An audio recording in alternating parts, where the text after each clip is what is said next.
All right, so welcome to another deep dive. I'm excited. Yeah, this is gonna be a good one. We're looking at a YouTube video today called Wait. "Religion Has Been Used to Manipulate Africans into Poverty." Hmm. It's by PLO Lumumba. Oh, wow. He's on a channel called the New Africa Channel, and Eh. he's got some really You can imagine. strong opinions about how the Bible has been used in Africa. Yeah, I've heard some of his speeches. He's not afraid to speak his mind. Oh no, he does not hold back at all. No. So we're gonna explore those arguments and see what we can learn from them today. I'm really curious to see where he's coming from on this. Yeah, me too. One of the first things that Lumumba dives into is this idea Okay.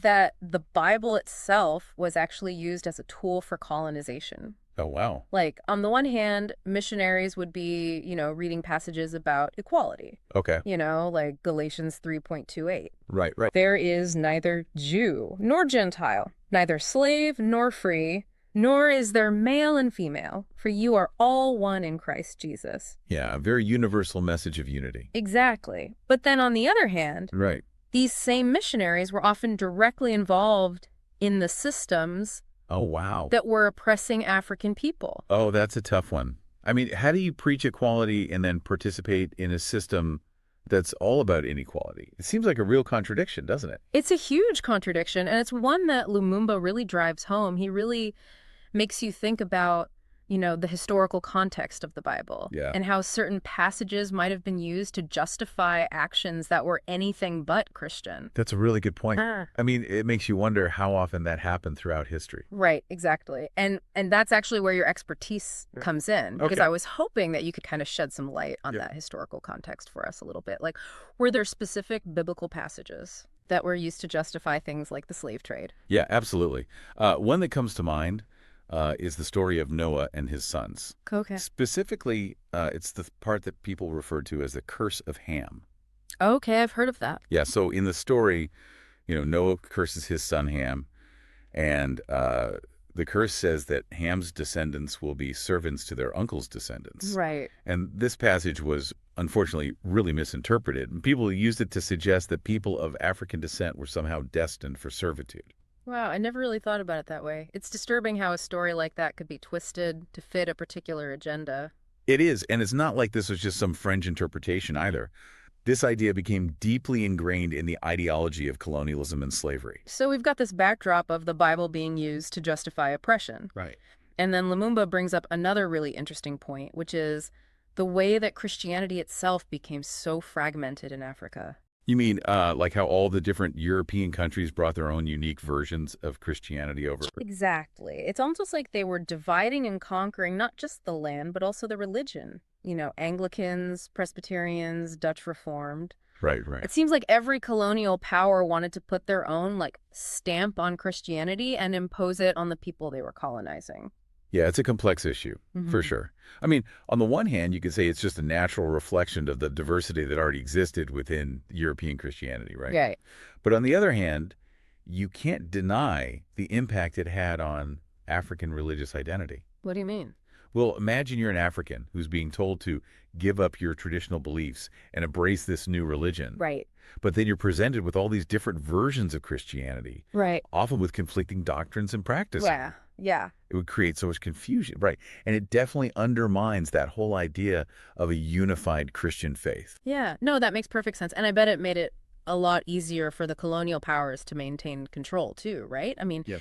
if the African people weren't united by a shared religious identity, they probably wouldn't challenge the status quo as much. Exactly. Classic divide and conquer. Right. And to really drive this point home, Lumumba talks about the Roman Catholic Church. Okay. How it kept that Roman identity even when it was in Africa. Right. It's like this powerful symbol of how European influence continued to hold sway, even in the religious sphere. It's really striking, isn't it? Roman Catholic Church, right in the heart of Africa. Yeah, It really highlights how those power dynamics were still at play. it does. And it really makes you think about the authenticity of faith Right. when it's so closely tied to a specific culture or power structure. And this leads us to another one of Lumumba's key arguments.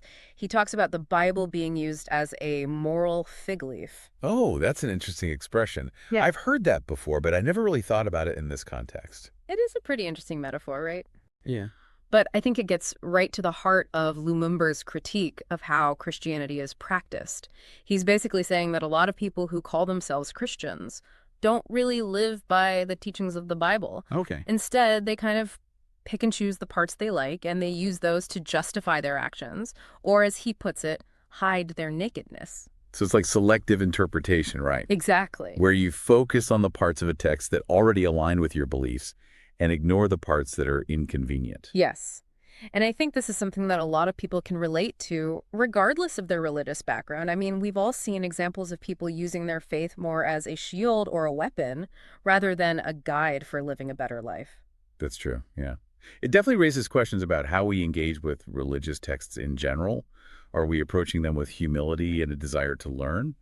Or are we just looking for confirmation of what we already believe?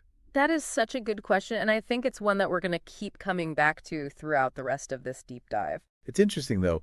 He doesn't just, leave us hanging with all this criticism. Right. He actually offers some pretty practical advice on how to avoid this trap of using religion as a moral fig leaf. Oh, okay. And one of the things he emphasizes is actually like knowing the Bible.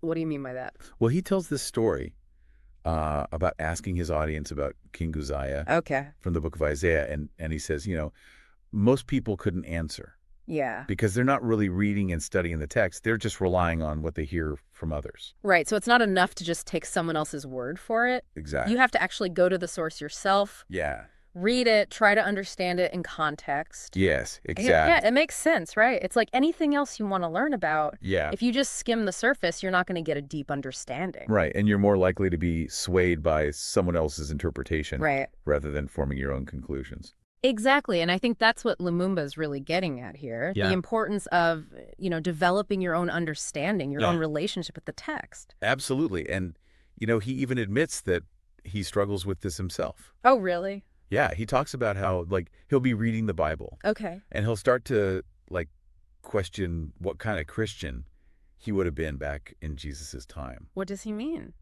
Well, which disciple would he have been most like? Okay. Would he have been the faithful one, the doubter, the betrayer?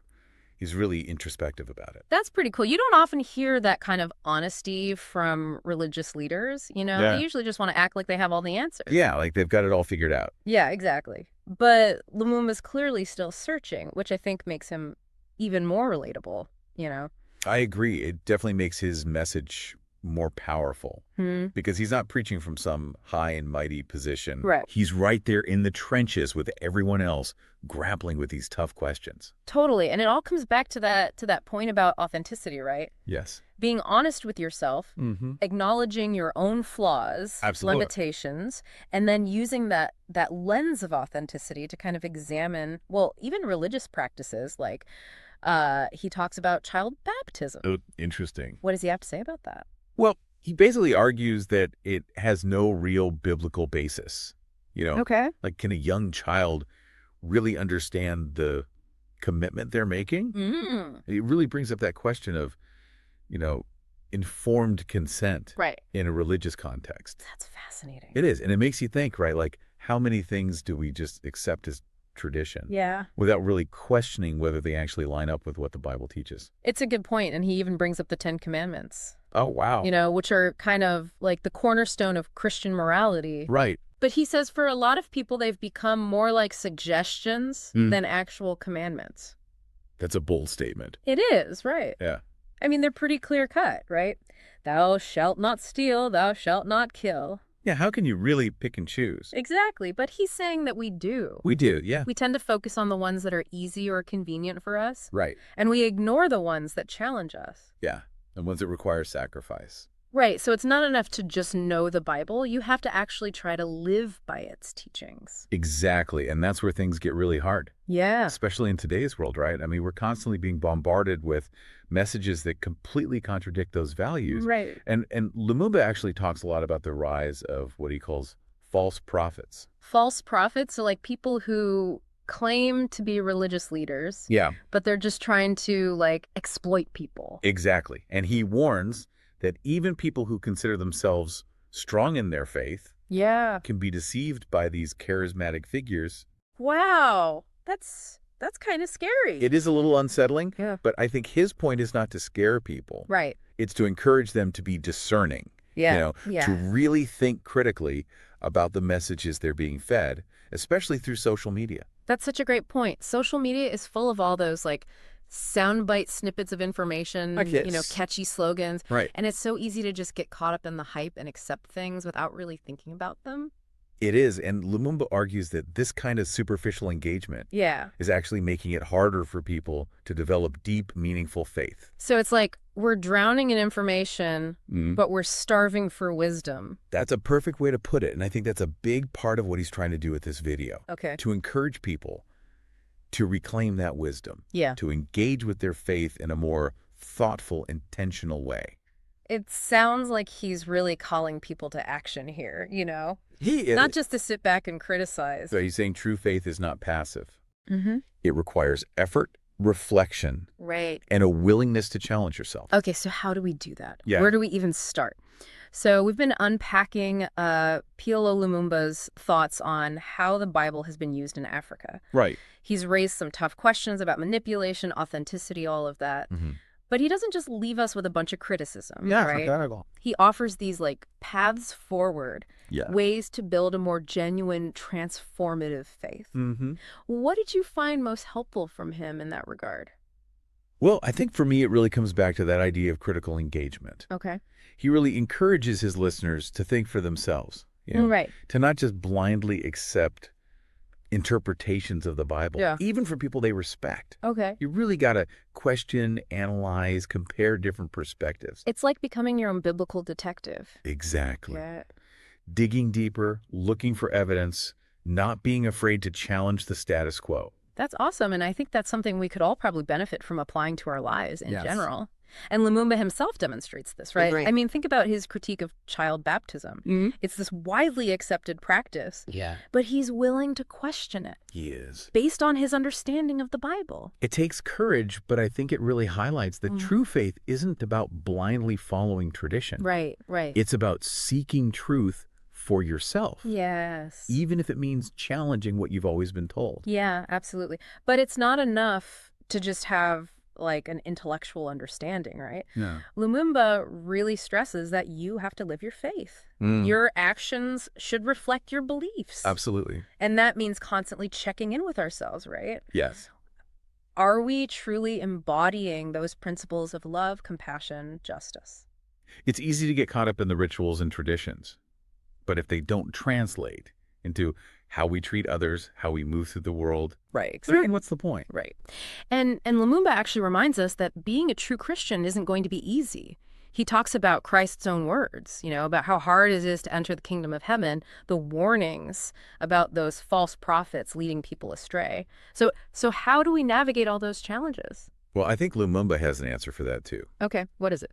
He talks about the importance of community and accountability. Okay. We need to surround ourselves with people Yeah. who are going to support us on our spiritual journey. Yeah. Challenge us when we fall short, help us discern truth from falsehood. So it's like a spiritual support system. Exactly. Having that group of people who are committed to like walking this path together. Yes. And it's not just about finding the right people. It's about being that person for others too. Oh, that's a really good point. Offering support, encouragement, guidance.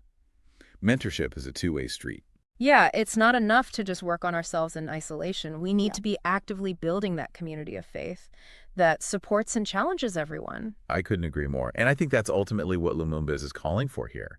A Christianity that's less about dogma and judgment and more about love, service, and transformation. A church that's a beacon of hope and a force for positive change in the world. That's a beautiful vision. So as we wrap up this deep dive, I want to leave you, our listener, with a few questions to ponder. Okay? How can you engage with your faith more critically and authentically? Mm-hmm. How can you become a better mentor and a more supportive member of your spiritual community? Mm.